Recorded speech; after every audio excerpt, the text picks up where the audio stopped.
नमस्कार मित्रों। ये यूपीपीसीएस के लिए हम लोगों ने PYQ जो शुरू किया सीरीज, ये आज तीसरा या चौथा प्रश्न होगा। और अब तक आप लोगों ने जनरल नॉलेज के रूप में याद करते रहे होंगे कि किस संविधान संशोधन को भारत का मिनी कॉन्स्टिट्यूशन कहा जाता है, और आप लोग जवाब देते होंगे 42वां संविधान संशोधन को भारत का मिनी संविधान कहा जाता है।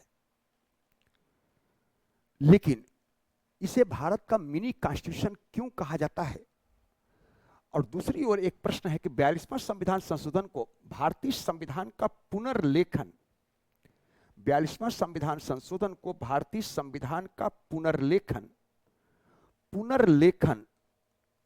क्यों कहा जाता है? भारतीय संविधान का पुनर्लेखन क्यों कहा जाता है?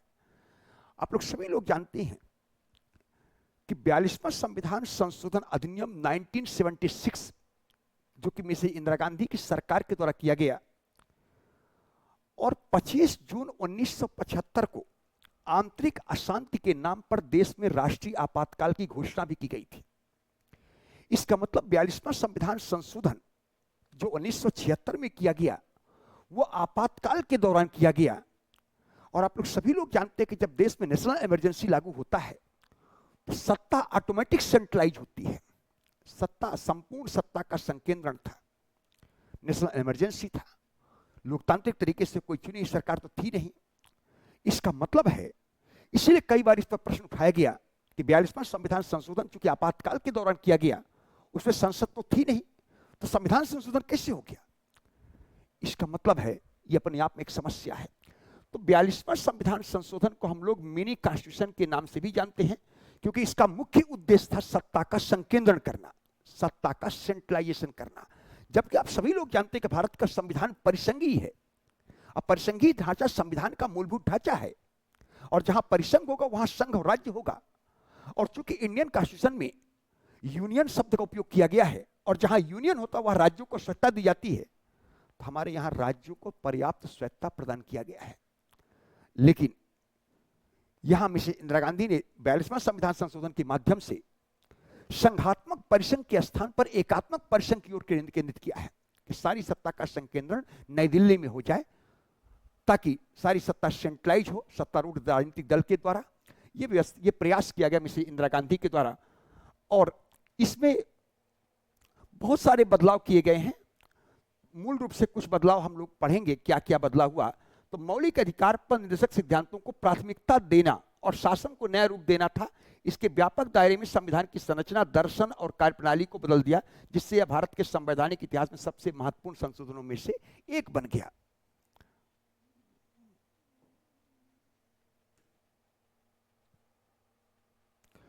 बयालीसवां संविधान संशोधन की कुछ विशेषताएं क्या क्या हैं, ये आप लोगों को प्रीलिम्स के लिए भी बहुत इंपॉर्टेंट है।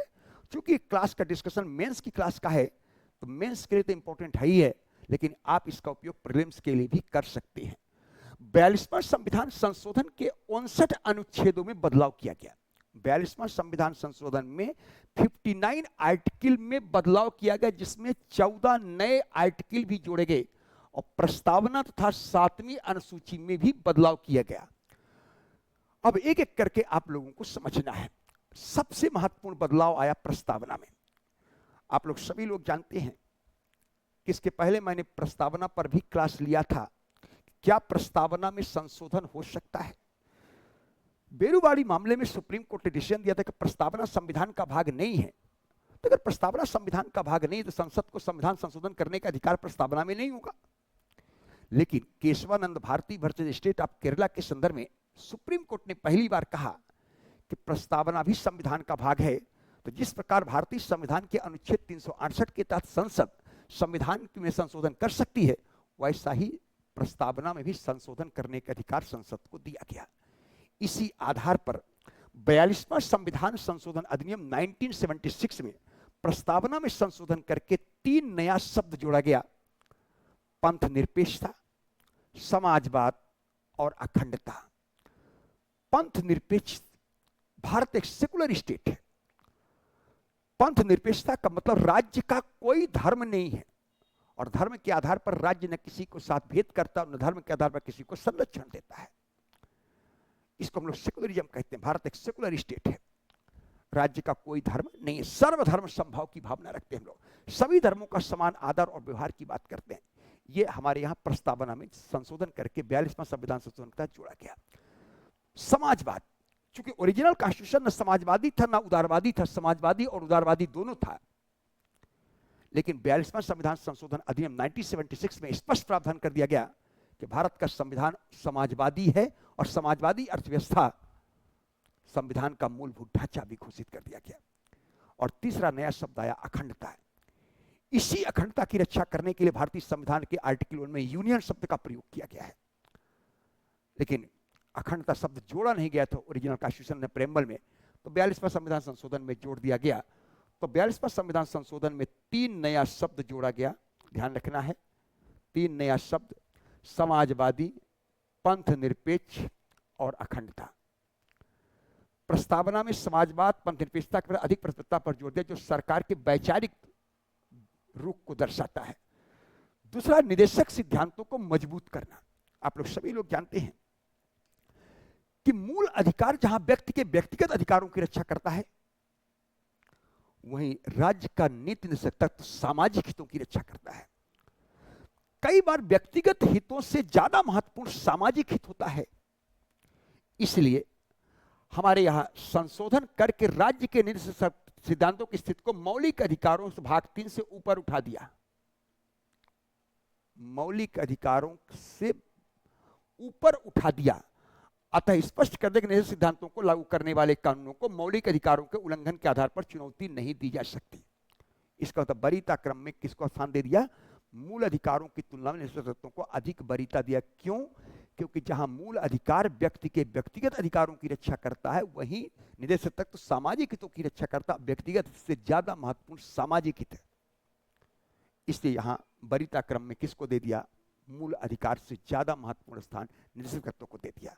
जबकि आप लोग सभी लोग जानते हैं कि हमारे यहां जो पहला संविधान संशोधन था, उसको चैलेंज किया गया था शंकरी प्रसाद के द्वारा, और सुप्रीम कोर्ट ने कहा था कि मौलिक अधिकार इतने पवित्र हैं, उनको संशोधन करके या समाप्त नहीं किया जा सकता है। निदेशक तत्वों पर भारी था, लेकिन पहली बार यहां बता दिया गया। तीसरी बात, जो तीसरा महत्वपूर्ण है कि न्यायिक कसौटी, न्यायिक कटौती कर दिया गया। सभी लोग जानते हैं कि Kesavananda Bharati versus state of Kerala 24 अप्रैल 1973 को 24 अप्रैल 1973 को सुप्रीम कोर्ट की 13 सदस्यीय खंडपीठ ने 7-6 के अनुपात में पहली बार संविधान के मूलभूत ढांचे का सिद्धांत का प्रतिपादन किया कि संसद संविधान संशोधन तो कर सकती है, लेकिन संविधान संशोधन करके संसद संविधान के मूलभूत ढांचे में बदलाव नहीं कर सकती। अब ये मूलभूत ढांचा क्या है, ये डिफाइन करने का अधिकार सुप्रीम कोर्ट को ही है। समय पर सुप्रीम कोर्ट मूलभूत ढांचा को डिफाइन भी किया है। इसका मतलब मूलभूत ढांचे के नाम पर हर संविधान संशोधन की न्यायिक समीक्षा किया जा सकता है, जुडिशियल रिव्यू किया जा सकता है, जुडिशियल रिव्यू किया जा सकता है। तो 42वां संविधान संशोधन के माध्यम से जुडिशियल रिव्यू को ही समाप्त कर दिया गया कि कोई जुडिशियल रिव्यू रहेगा नहीं तो संविधान, सुप्रीम कोर्ट संविधान के संशोधन की न्यायिक समीक्षा करेगा नहीं। इसका मतलब न्यायपालिका की शक्ति को भी सीमित करने का प्रयास किया गया। हालांकि आगे 42वां संविधान संशोधन की जब न्यायिक समीक्षा सुप्रीम कोर्ट ने किया, किसके नाम पर? पहले ही सुप्रीम कोर्ट कर चुका है कि हर संविधान संशोधन की न्यायिक समीक्षा करूंगा मूलभूत ढांचे के सिद्धांत के नाम पर। तो सुप्रीम कोर्ट ने निर्णय दिया कि जुडिशियल रिव्यू भी संविधान का मूलभूत ढांचा है और संसद संविधान संशोधन करके संविधान के मूलभूत ढांचे को समाप्त नहीं कर सकती है। तो अपनी ओर से न्यायिक शक्तियों को सीमित करने का प्रयास मिसेज इंदिरा गांधी के द्वारा 42वां संविधान संशोधन में किया गया। वो आगे चलकर सुप्रीम कोर्ट ने उसको इलीगल कर दी, ये बात की बात है। आगे देखिए हम लोग आगे क्या परिवर्तन किया। तो नेक्स्ट आता है कि सत्ता का केंद्रीकरण। राज्य सरकारों की कीमत पर केंद्र सरकार की भूमिका को मजबूत बनाया गया। और आप लोग सभी लोग जानते हैं 7वीं अनुसूची में संघ राज्य संवर्ती सूची है। 42वां संविधान संशोधन अधिनियम 1976 के तहत राज्य सूची की 4 विषय, शिक्षा, पशु पक्षी, मापतौल और वन, इनको राज्य सूची से हटाकर संवर्ती सूची में रख दिया गया। अगर ये चारों विषय राज्य सूची के थे तो इस पर काम करने का अधिकार राज्य सरकार को था, लेकिन अब ये चारों विषय का राज्य समवर्ती सूची में ला दिया गया, तो समवर्ती सूची पर काम करने के अधिकार संघ राज्य दोनों को है, लेकिन अगर ओवरलैप करेगा तो संघ के कानून को वरीयता प्रदान की जाएगी।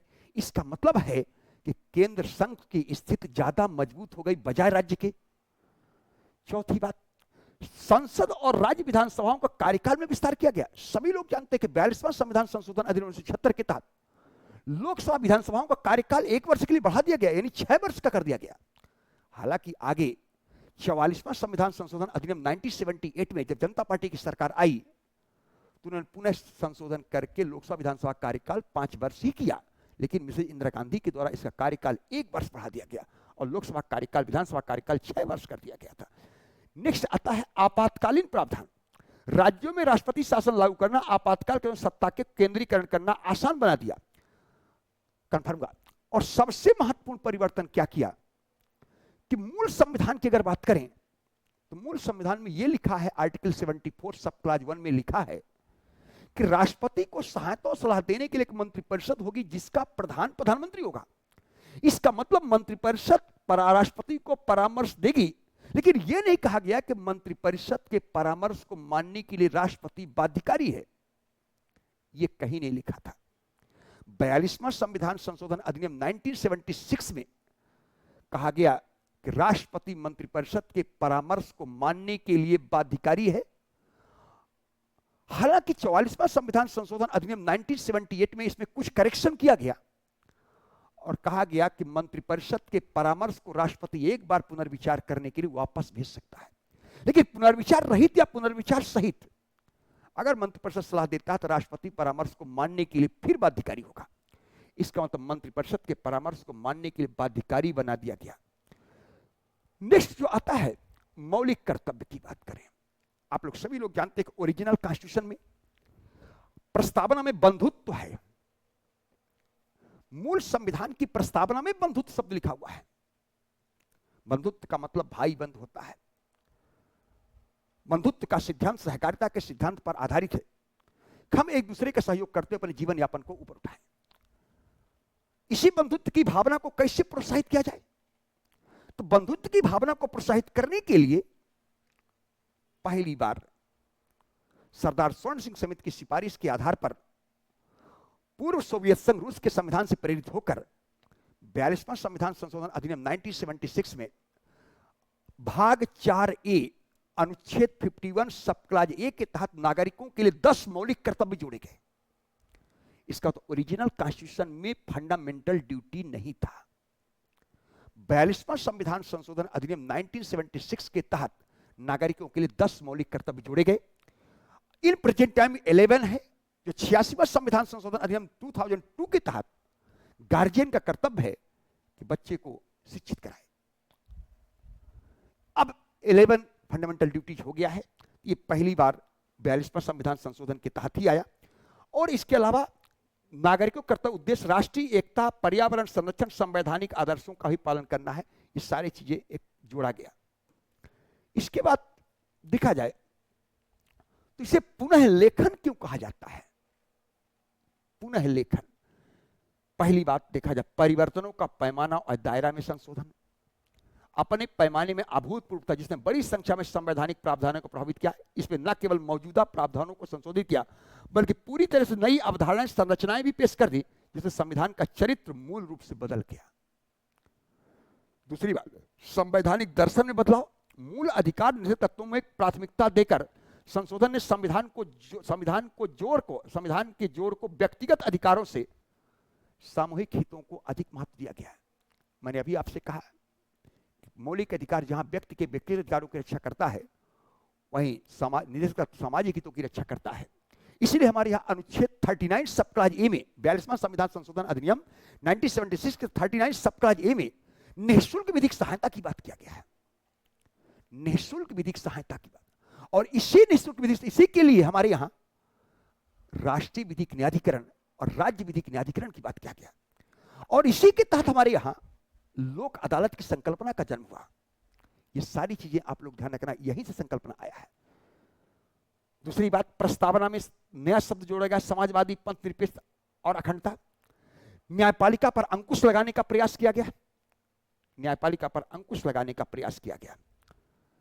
क्योंकि आप लोग जानते हैं कि न्यायपालिका पर अंकुश लगाने का प्रयास क्यों किया गया। सभी लोग जानते हैं कि हमारे यहां शंकरी प्रसाद केस अगर पढ़ा जाए, फिर इसके बाद शंकरी प्रसाद केस में कहा गया कि संसद सामान्य विधेयक, सामान्य संशोधन के तहत, यानी सामान्य विधि से मौलिक अधिकारों को नहीं छीन सकती, लेकिन संविधान संशोधन करके नागरिकों के मौलिक अधिकारों को छीना जा सकता है, क्योंकि सामान्य विधि विधि है, संविधान संशोधन विधि नहीं है। यह बात Sajjan Singh versus state of Rajasthan में यथावत रहा।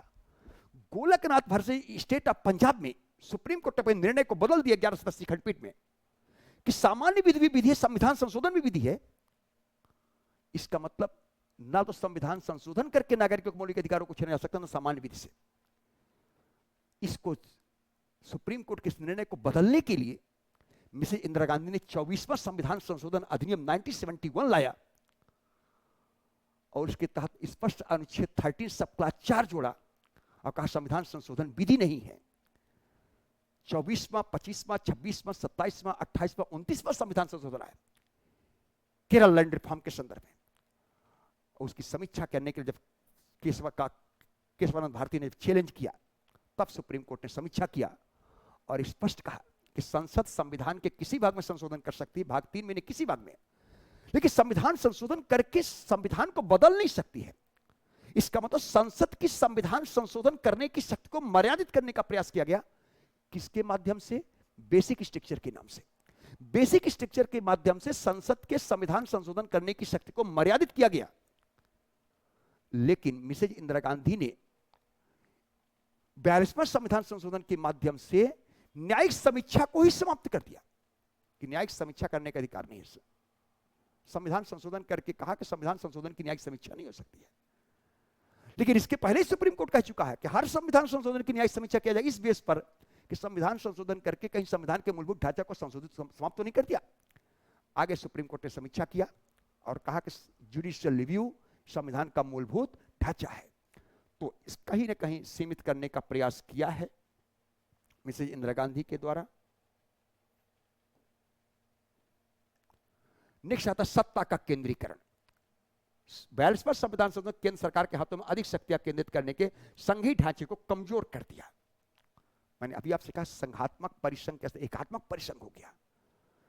कार्यकाल का विस्तार, कार्यकारी प्रभुत्व, अभी मैंने आप लोगों को बताया कि विधानसभा लोकसभा का कार्यकाल बढ़ा दिया गया 1 वर्ष के लिए। परिवर्तनकारी प्रकृति, 42वां संविधान संशोधन पेश किए जाने पर परिवर्तन इतने व्यापक थे कि उन्होंने संविधान के मूलभूत ढांचे को बदल दिया। यहां तक कि एक संशोधन नहीं तो बल्कि कई मौलिक सिद्धांतों पूर्ण संशोधन था। तो 42वां संविधान संशोधन की जो आलोचना की गई है कि किन आधार पर हम लोग आलोचना करते हैं, तो सबसे पहला आलोचना है कि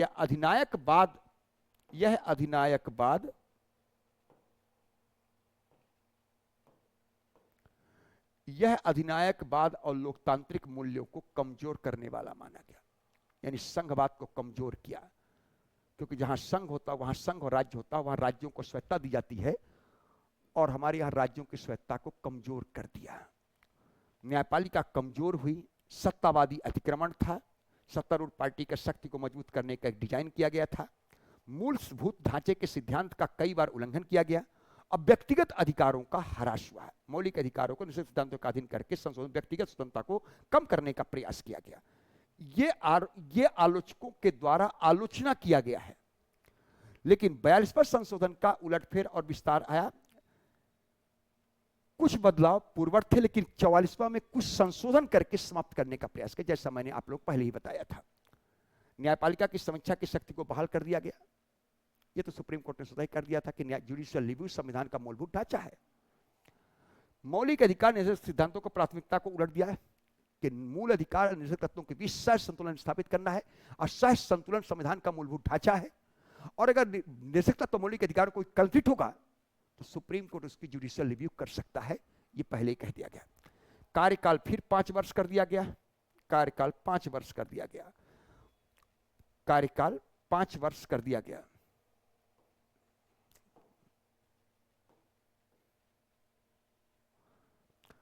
सत्ता के दुरुपयोग को रोकने आपातकालीन प्रावधानों में संशोधन किया गया।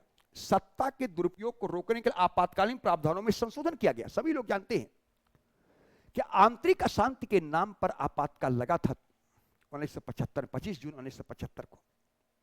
ये मिसेज इंदिरा गांधी का सेल्फ डिसीजन था। आपको मैं 25 जून 1975 को 11:15 बजे रात 11:45 PM 11:15 बजे रात मिसेज इंदिरा गांधी का टेलीफोन से बात होता है राष्ट्रपति फखरुद्दीन अली अहमद को कि देश में राष्ट्रीय आपातकाल घोषणा कर दिया जाए, और रात को 12 बजे दिल्ली की लाइट काट दी जाती है ताकि नेक्स्ट डे खबर ना बने। इसका मतलब यह मिसेज इंदिरा गांधी का सेल्फ डिसीजन रहा होगा। इसलिए 44वां संविधान संशोधन में प्रावधान किया गया कि मंत्रिमंडल की लिखित सिफारिश के आधार पर ही राष्ट्रपति राष्ट्रीय आपातकाल की घोषणा करेगा। दूसरी बात, आंतरिक अशांति के नाम पर सशस्त्र विद्रोह शब्द लिख दिया गया। तीसरी बात, राष्ट्रीय आपातकाल लागू होगा तो 1 महीने के अंदर संसद के दोनों सदनों को अलग अलग पास किया जाना अनिवार्य है। चौथी बात, पूरे हिंदुस्तान में एक साथ आपातकाल लागू नहीं होगा, पर्टिकुलर क्षेत्र पर भी आपातकाल लागू हो सकता है।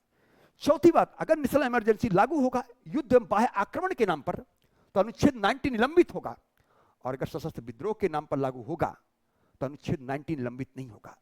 पांचवा कहा गया कि अनुच्छेद 20 और 21 किसी कंडीशन में निलंबित नहीं होगा। ये सारे प्रावधान किए गए जनता पार्टी सरकार के द्वारा। इसका मतलब जनता पार्टी जब सरकार आई तो 44वां संविधान संशोधन के माध्यम से कई चीजों को हटाने का प्रयास किया ताकि डिक्टेटरशिप ना बना रहे, लोकतंत्र मजबूत रहे, लोकतांत्रिक मूल्य दिखाई देने लगे। ये सारे काम किया गया। लेकिन इसके बावजूद भी हम लोग इसको मिनी कॉन्स्टिट्यूशन भी कहते हैं। 42वां संविधान, जिस अक्सर मिनी संविधान कहा जाता है, भारत के संवैधानिक ढांचे में महत्वपूर्ण बदलाव किया। परिवर्तनकारी होने के बावजूद इसके अधिनायकवादी स्वभाव की कड़ी आलोचना हुई और आंशिक रूप से इसको वापस लिया गया। यह लोकतंत्र, संघवाद और व्यक्तिगत अधिकारों को संरक्षित करने के लिए संविधान के मूल ढांचे की रक्षा करने में आवश्यक रूप से रेखांकित करता है। ये आप लोग थोड़ा सा कंक्लूड करिएगा। तो आज हमने आप लोगों को व्यापक तरीके से बताया कि किस प्रकार हमारे यहाँ 42वां संविधान संशोधन को मिनी संविधान के नाम से क्यों जाना जाता है। इसे पुनर्लिखित संविधान पुनः लिख दिया गया क्योंकि 59 अनुच्छेद में चेंज किया गया और 14 नए अनुच्छेद जोड़े गए और कई नए भाग भी जोड़े गए, कई नया चीज बदलाव आया गया। इसलिए इसको हम लोग कई बार मिनी कॉन्स्टिट्यूशन या पुनर्लिखित कहा जाता है। धन्यवाद आप सभी लोगों को।